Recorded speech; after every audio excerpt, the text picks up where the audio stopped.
This video is supported by Rocket Railways for all your model railway needs. Please check the link in the description below. Hello and welcome back to Galgormhall.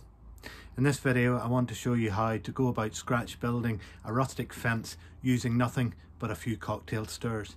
Join me on the workbench and I'll show you how we do it. With the humble coffee stirrer, we can take these and convert them into a very realistic looking fence.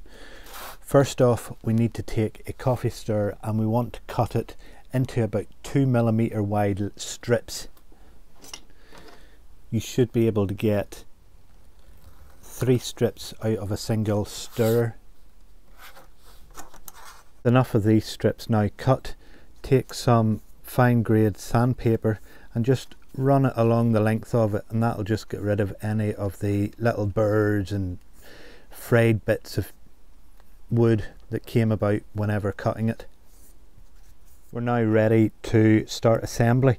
You will notice that there are differences in the thickness of each of these strips of wood, but that will all add to the effect of this well-worn fence.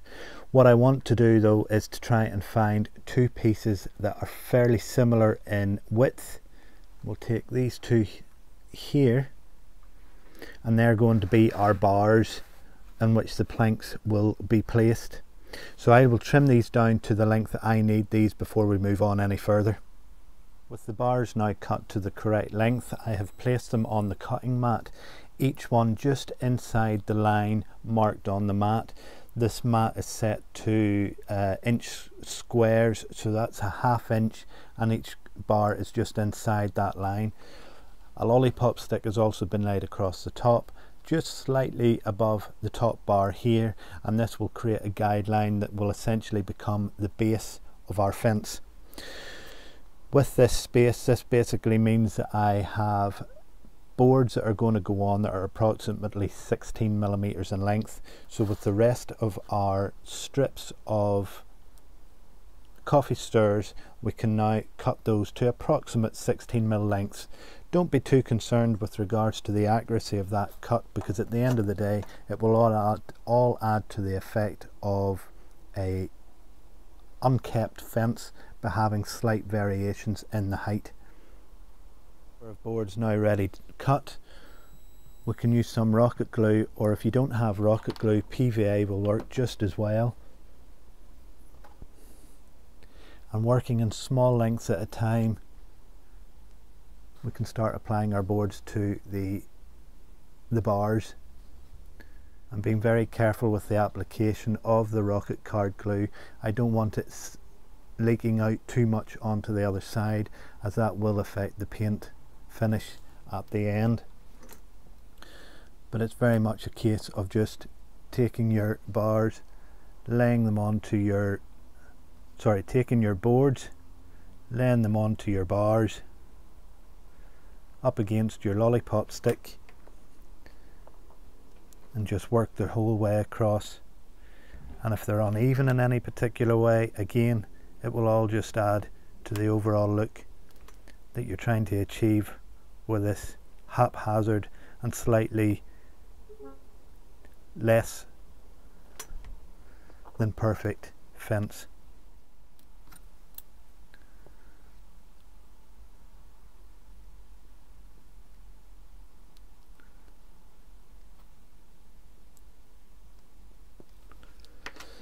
But that just leaves adding some upright posts to the rear of this now to allow it to stand on the ground. For that there, you can use a matchstick, you could use more of your coffee stirrers.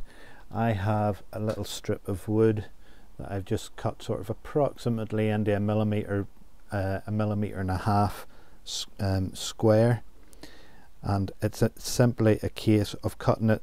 Now, the boards were about 16mm long, so we will cut that about 17mm long, just to create a bit of a gap between the bottom board and the ground.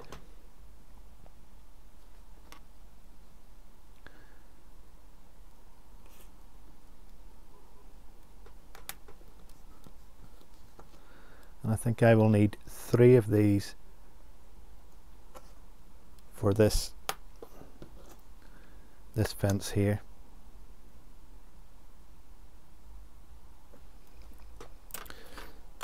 A fourth one would actually be quite good, but if they're placed along there, and then they can also get glued with the wee dab of rocket card glue, and then we'll leave the entire thing to dry.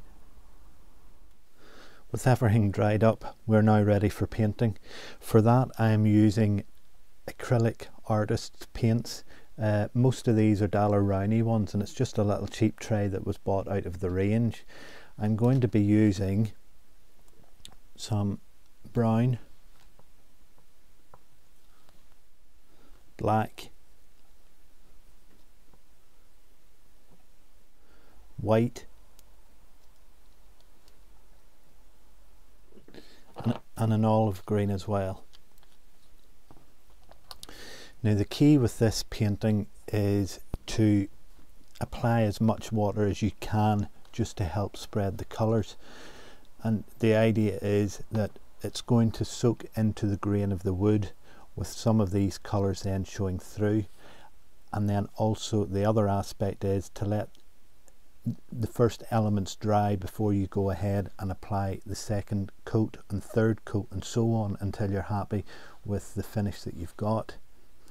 So if I just make a start on this, that's obviously all quite dark at the minute, but by applying the water it helps to soften it, and in some cases you can leave some of the timbers with less just to help give that variety. So I'm going to start by putting over a coat of this brown, and then I'm going to follow on with the blacks, the green and the white.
Okay, I think we'll leave that just as it is. I'll let that dry off now, and those colours will blend in a little bit and soften as they do dry.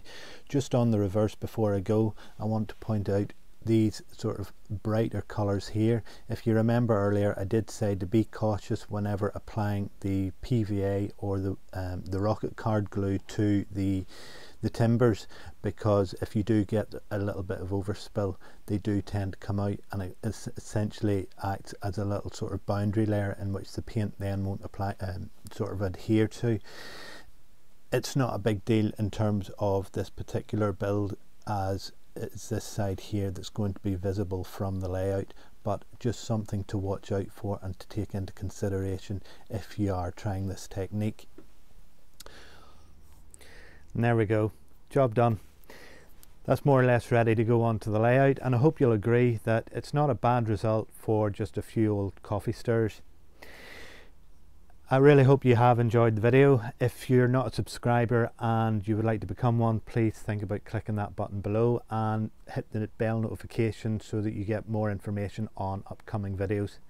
In the meantime, thank you very much for watching, and I'll chat again soon.